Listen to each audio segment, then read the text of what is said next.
खैर मंसूरी आपका अपने YouTube चैनल ज्ञान क्लासेस में एक बार फिर से स्वागत करता हूं। आज हम अपनी सीरीज को आगे बढ़ाते हुए एमपी बोर्ड द्वारा जारी कक्षा 12वीं विषय लेखाशास्त्र की प्रश्न बैंक को हल करा रहे हैं। तो प्रश्न बैंक में हमने इसके पहले पिछले वीडियो में 9 प्रश्न क्रमांक 9 तक के सवालों को हल करा दिया है और आज हम इसके अगले प्रश्न क्रमांक 10 को हल करा रहे हैं। तो आइए शुरू करते हैं प्रश्न क्रमांक 10। तो प्रश्न क्रमांक 10 जो दिया गया है, एक्स और वाई क्रमशः 3:2 के अनुपात में साझेदार है, जिनकी पूंजी क्रमशः 50,000 30,000 है। पूंजी पर ब्याज 6% वार्षिक की दर से दे है। वाई को 2,500 वार्षिक वेतन दे है। वर्ष 2017 में वाई का वेतन देने के पूर्व 12,500 का लाभ था। मैनेजर के कमीशन हेतु लाभ का 5% आयोजन करना है। साझेदारों में लाभ का वितरण दर्शाइए और उनके पूंजी खाते बनाइए। तो इसमें भी हमें लाभ हानि नियोजन खाता सबसे पहले बनाना होगा। तो आइए शुरू करते हैं। तो प्रश्न क्रमांक 10, लाभ हानि खाता 31 मार्च 2018 को समाप्त होने वाले वर्ष के लिए। तो हमें सबसे पहले इसमें लाभ दिया गया है, तो हम उसे लिखेंगे शेष लाया गया। शेष लाया गया 12,500 रुपये का जो हमें लाभ हुआ है, जो हमें प्रश्न में दिया है, उसे हम लिखेंगे। उसके बाद पूंजी पर ब्याज। तो पूंजी पर जो ब्याज है, एक्स की जो पूंजी है वो है 50,000 रुपये। तो 50,000 गुणित 6% की दर दी गई है। तो 6% का 100 लगाएंगे तो 5 छक्का 30, अर्थात 3,000 रुपये इसकी पूंजी पर ब्याज आएगी। और वाई की जो पूंजी है वो 30,000 रुपये है। तो 30,000 रुपये का 6/100 करेंगे तो 6 तिया 18, अर्थात 1,800 रुपये इसमें पूंजी पर ब्याज वाई को प्राप्त होगा। इसके बाद हमें वाई को वेतन देना है, तो वेतन लिखेंगे और वाई का नाम लिखेंगे। तो वेतन जो है वाई का है, बोला गया है कि वेतन देने के पूर्व 12,500 और 2,500 रुपये वार्षिक वेतन वाई को प्राप्त होता है। तो 2,500 रुपये का जो वेतन है वो वाई को हम लिख देंगे। इसके बाद मैनेजर का कमीशन हेतु लाभ जो है 5% का आयोजन किया गया है। तो जो कमीशन है, कमीशन की गणना हम कैसे करेंगे? तो कमीशन जो है 5%, लाभ का 5%, हमें जो लाभ दिया गया वो 12,500 का है। तो 12,500 का 5/100 निकाल देंगे।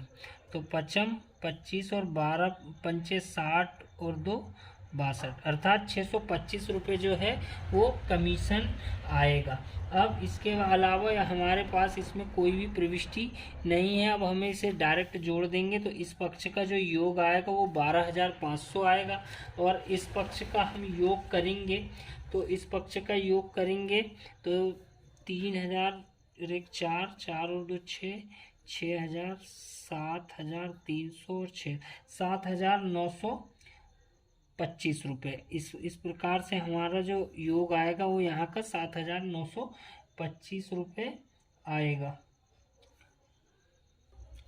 तो यहाँ का जो योग आया है वो 7,925 आया है। अब हम 12,500 में से 7,925 रुपये घटा देंगे तो लाभ जो आएगा वो पूंजी खाते में हस्तांतरित होगा। पूंजी खाते में हस्तांतरित करने पर तो यहाँ पर घटाएंगे तो हमारा जो योग आएगा वो आएगा 4,575। अब 4,500 में हमें प्रश्न में 3:2 का अनुपात दिया गया है। 3 और 2 होता है 5। 5 का भाग देकर हम 1 भाग की कीमत निकाल लेंगे। तो 5 एकम 5, 5 नम 45 और फिर उसके बाद 5 एकम 5 और 5m 25, अर्थात 915 रुपये का 1 भाग। तो x का जो है 915 गुणित 3 और y का जो है 915 गुणित 2। तो 5 तिया होता है 15, 3 एकम 3 और 1 4 और 9 तिया होता है 27, अर्थात 2,745 रुपये जो है वो हमें लाभ x को देना पड़ेगा। और इसके बाद 2 पंचे 10, 2 एकम 2 और 1 3 और 9 दूनी 18, 1,830 रुपये जो है वो लाभ आएगा y को दिया जाएगा। इस प्रकार से दोनों तरफ का जो योग आएगा वो 12,500 इसके बाद हमें इस सवाल में पूंजी खाता बनाने को कहा गया है। तो पूंजी खाते में सबसे पहले विवरण एक्स और वाई जितने साझेदार रहते हैं उनके कॉलम बना लिए जाते हैं और साथ में एक विवरण का कॉलम रहता है। तो ये हमारा डेबिट पक्ष होता है और ये हमारा क्रेडिट पक्ष होता है। तो पूंजी खाते में जो पूंजी रहती है उसे हम शेष लाया गया करके लिखते हैं। तो शेष लाया गया में जो उनकी पूंजी रहती है वो अर्थात एक्स की पूंजी 50,000 है और वाई की पूंजी 30,000 रुपये दी गई है। उसके बाद पूंजी पर ब्याज, जो पूंजी पर ब्याज हमने दिया है उसकी प्रविष्टि इस पक्ष में अर्थात क्रेडिट पक्ष में होती है। तो पूंजी पर जो ब्याज है वो 3,000 रुपये है और वाई को और एक्स को 3,000 है और वाई को 1,800 रुपये है। इसके बाद जो वेतन दिया गया है एक्स को वो दिया गया है वाई को दिया गया है 2,500 रुपये। इसके बाद कमीशन जो है, कमीशन मैनेजर के कमीशन हेतु लाभ 5% आयोजन किया गया है अर्थात मैनेजर जो है इसमें किसी को नहीं बनाया गया है। तो एक्स या वाई नहीं है, अन्य कोई है, इसलिए कमीशन की गणना इस पर नहीं की जाएगी। इसके बाद लाभ जो है, जो लाभ आया है वो 2,745 रुपये एक्स को प्राप्त हुआ है और 1,830 जो है वो वाई को लाभ प्राप्त हुआ है। इस पक्ष की कोई भी एंट्री नहीं है। क्रेडिट में आहरण और आहरण पर ब्याज की प्रविष्टि की जाती है, डेबिट पक्ष में आहरण और आहरण पर ब्याज की प्रविष्टि की जाती है। तो जो कि इसमें इस सवाल में नहीं दिया गया है तो हम इसका टोटल लगाएंगे और उसी टोटल को यहाँ पर लिख देंगे। तो 53 और 2 55,745 आएगा इस पक्ष का योग और इस पक्ष का जो योग आएगा वो आएगा 36,130। अब यही पक्ष में यही अमाउंट को हम यहाँ पर शेष ले गया करके लिख देंगे और टोटल लगा देंगे। तो यहाँ पर का जो योग आ गया 55,745 और 36,130 और यहीं पे दोनों पक्षों का जो योग हो जाएगा वो 55,745 और 36,130। तो यहाँ पर हमारा पूंजी खाता भी इसका बन गया है। तो उम्मीद करता हूँ आपको पूंजी खाता भी समझ में आ गया होगा। इसके बाद हम नेक्स्ट सवाल की ओर चलते हैं। प्रश्न क्रमांक 11 जो दिया गया है, एक्स और वाई एक फर्म में साझेदार है। 31 मार्च 2018 को समाप्त होने वाले वर्ष में उन्होंने 1,60,000 रुपये लाभ अर्जित किए। तो ये हमारा जो लाभ दिया गया है वर्ष का वो है और साझेदारी समझौते के अनुसार फर्म के लाभ पर विभाजन निम्नानुसार किया जाएगा। पूंजी पर ब्याज, वार्षिक ब्याज 6% दिया जाएगा। एक्स की पूंजी पर ब्याज 8,000 और वाई की पूंजी पर ब्याज 7,500। देखिए यहाँ पर हमें थोड़ा सा घुमाने के लिए प्रश्न में पूंजी पर 6% वार्षिक ब्याज दिया जाएगा लिखा है और यहाँ पूंजी पर ब्याज निकला है दिया है। तो हम यहाँ पर पूंजी पर जो ब्याज है इसी को लिख देंगे। एक्स को 12,000 रुपये वार्षिक वेतन दिया जाएगा। आहरण पर 5% वार्षिक ब्याज लगाया जाएगा। आहरण पर ब्याज, अब यहाँ पर आहरण पर ब्याज 5% लगाया जाएगा लेकिन आगे जो है आहरण पर ब्याज 1,200 और वाई का 2,000 रुपये निकाल के दे दिया गया। तो जो निकाल के दिया जाएगा उसे ही हमें लिख लेना है। तो आइए देखते हैं हम इस सवाल को कैसे हल करेंगे। अच्छा, शेष लाया गया, तो शेष लाया गया लाभ की गणना हम यहाँ पर करेंगे। तो लाभ जो है वो 1,60,000 रुपये हमें प्रश्न में दिया गया है। उसके बाद यहाँ पर आहरण पर ब्याज की लिखा जाता है। तो आहरण पर ब्याज हमें इस सवाल में दिया गया है। तो आहरण पर ब्याज जो है वो एक्स का जो है 1,200 दिया है और वाई का जो है वो 2,000 रुपये दिया गया है। तो इस प्रकार से 3,200 जो है वो हमारा टोटल आहरण पर ब्याज हो जाएगा। इसके बाद पूंजी पर ब्याज, तो पूंजी पर ब्याज भी हमें निकाल कर दिया गया है जैसा मैंने आपको बता चुका है। तो एक्स का जो पूंजी पर ब्याज है वो 8,000 रुपये है और वाई का जो पूंजी पर ब्याज है वो 7,500 रुपये है। इसके बाद एक्स को 12,000 रुपये वार्षिक वेतन, तो वेतन जो है वो एक्स को मिल रहा है कितना 12,000 रुपये। तो 12,000 रुपये हम डायरेक्ट लिख देंगे। इसके बाद इसमें कोई भी अमाउंट नहीं है तो हम इस पक्ष का योग लगा देंगे। तो यहाँ का जो योग आएगा वो 1,63,200 आएगा और इस पक्ष का 12 और 8 20 और 7 27,500 को हम घटा देंगे। तो जो हमारा योग आएगा वो लाभ रहेगा। लाभ जो है वो हस्तांतरित करने पर, अर्थात साझेदार के पूंजी खाते में हस्तांतरित किया जाएगा। तो यहाँ पर हम घटाएंगे तो जो हमारा योग आएगा वो आएगा 1,35,200। अब 1,35,200 में इसमें अनुपात दिया गया है 3:2 का। जो साझेदार के लाभ विभाजन का अनुपात है वो 3 और 2 का है। 3:2 अर्थात 3 और 2, 5 का भाग देकर 1 भाग की कीमत निकाली जाएगी। तो ये जो आएगा 1,35,200 को काटने के बाद तो 1 भाग की जो कीमत आएगी वो 27,040 आएगा। 27,040 में 3 का गुणा किया जाएगा और वाय में 27,040 में 2 का गुणा किया जाएगा। तो यहाँ का जो योग आएगा वो आएगा 81,120 और यहाँ 54,080 रुपये यहाँ का योग आएगा। इस प्रकार से दोनों पक्षों का जो योग आएगा 1,63,200 हो जाएगा। तो उम्मीद करता हूँ आपको ये भी सवाल समझ में आ गया होगा। इसके बाद हम अगले सवाल की ओर चलते हैं। इसके बाद 12वां सवाल है, राजेश, सुनील और तरुण साझेदार हैं। अब 3 साझेदार हैं जो क्रमशः 1/2, 1/4 और 1/4 में लाभ बांटते हैं। उनकी पूंजी क्रमशः 1,20,000, 80,000 और 60,000 है।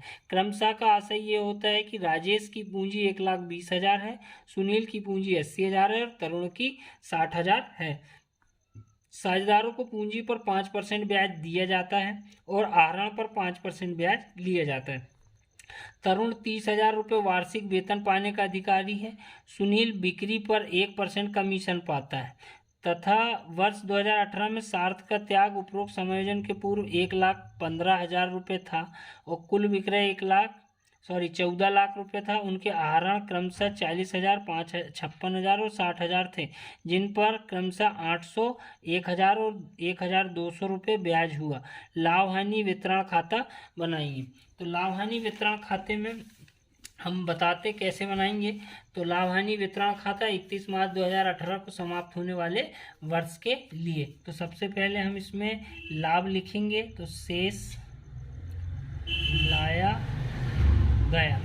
तो यहाँ पर जो हमें लाभ दिया गया है वो दिया गया है 1,15,000 रुपये। तो 1,15,000 रुपये ये हमारा लाभ है। इसके बाद आहरण पर ब्याज, आहरण नहीं आता है, आहरण पर ब्याज लाभ हानि खाते में लिखा जाता है, जो कि क्रमशः का मतलब राजेश को जो है 800 रुपये आहरण किया गया है राजेश ने, और उसके बाद सुनील ने 1,000 रुपये का आहरण किया है और आहरण पर ब्याज दिया है। और उसके बाद तरुण जो है उसका 1,200 रुपये आहरण पर ब्याज है। इसके बाद पूंजी पर 5% की दर से ब्याज लगाया जाता है। तो पूंजी पर जो ब्याज है, पूंजी पर ब्याज, तो राजेश की जो पूंजी है वो 1,20,000 है। 1,20,000 का 5% ब्याज निकाला जाएगा। तो 200 से 200 और 12 पंचे 60, तो 300, 6,000 रुपये हो जाएगा। राजेश के बाद आता है सुनील की जो पूंजी है वो 80,000 रुपये है। 80,000 का 5/100, तो 8 होता है 40, 4,000 रुपये आएगा। सुनील के बाद आता है तरुण की जो पूंजी है वो 60,000 की है। 60,000 का 5% लगाया जाएगा, तो 6 पंचे 30, 3,000 रुपये पूंजी पर ब्याज आएगा। इसके बाद तरुण 30,000 रुपये वार्षिक वेतन पाने का अधिकारी है। तो यहाँ पर वेतन लिखा जाएगा और तरुण का नाम लिखा जाएगा। तो तरुण को 30,000 रुपये वार्षिक अर्थात साल का 30,000 रुपये वेतन प्राप्त होता है। अब सुनील जो बिक्री पर 1% कमीशन पाता है। तो कमीशन की गणना जो है हमेशा याद रखें, कमीशन गणना विक्रय पर की जाती। तो कमीशन किसे प्राप्त हो रहा है? सुनील को। तो सुनील जो विक्रय दिया गया है वो 14 लाख दिया है। 14 लाख रुपए का विक्रय करने पर 1% कमीशन सुनील को प्राप्त होगा, अर्थात 14,000 रुपये जो है वो सुनील को कमीशन के रूप में प्राप्त हो जाएगा। अब इसके बाद हमें केवल टोटल लगाना है और घटाकर लाभ निकालना है। तो इस साइड का जो, इस पक्ष का जो योग है वो आएगा 1,18,000 रुपये। अब इस पक्ष का यदि हम योग लगाएंगे तो 6 4 10, 10 और 3 13 और 30 43 और 14 57,000 रुपये हम घटा देंगे। तो लाभ जो है वो हम निकाल सकते हैं। तो 57,000 घटाएंगे तो आएगा 61,000 रुपये। 61,000 में अब हम आपको थोड़ा सा रफ वर्क बता देते हैं कि अनुपात जो है 1/2, 1/4 और 1/4। जब इस प्रकार का अनुपात दिया रहता है अर्थात अंश और हर जब असमान रहते हैं तो एलसीएम निकाला जाता है। एलसीएम कैसा निकाला जाएगा? 2 4 4 नीचे वाली संख्या का एलसीएम निकाला जाएगा। तो 2 से भाग देंगे तो 2 1 कम 2, 2 दूनी 4, 2 दूनी 4। फिर 2 से देंगे तो 2 1 कम 2 और 2 1 कम 2, 2 दूनी 4। अब पूरी संख्याओं का जो एलसीएम आया है वो 4 आया है। 4 में नीचे वाली संख्या में नीचे वाली संख्या का भाग दिया जाएगा अर्थात 4 में 2 का भाग देंगे तो आएगा 2 और ऊपर वाली संख्या से गुणा किया जाता है तो 2 1 कम 2। 4 में 4 का भाग नीचे वाली से नीचे वाली संख्या में भाग दिया जाएगा तो 4 का 4 में भाग देंगे 1 आएगा। 1 का ऊपर गुणा 1 में करेंगे तो 1 1 कम 1। इसी प्रकार से 4 में 4 का भाग देंगे तो 1 बार जाएगा। 1 का गुणा ऊपर करेंगे तो 1 1 कम 1 अर्थात 2 1 1। इसका जो अनुपात आएगा 2:1:1 अर्थात 61,000 में हम 4 का भाग देंगे। 2 3 और 1 4, 4 का भाग देंगे तो एक भाग की जो कीमत निकलेगी वो निकलेगी 15,250 अर्थात राजेश को का जो अनुपात है 15,250 गुणित 2 और उसके बाद सुनील का जो अनुपात है 15,250 गुणित 1 और तरुण का जो अनुपात रहेगा वो 15,250 गुणित 1 होगा। तो 15 दूनी 30, 30 और 1 30,500। तो यहाँ का जो योग आएगा 30,500 और 15,250 एकम 15,250, 15,250 एकम 15,250 और 1,18,000 दोनों पक्षों का योग आएगा।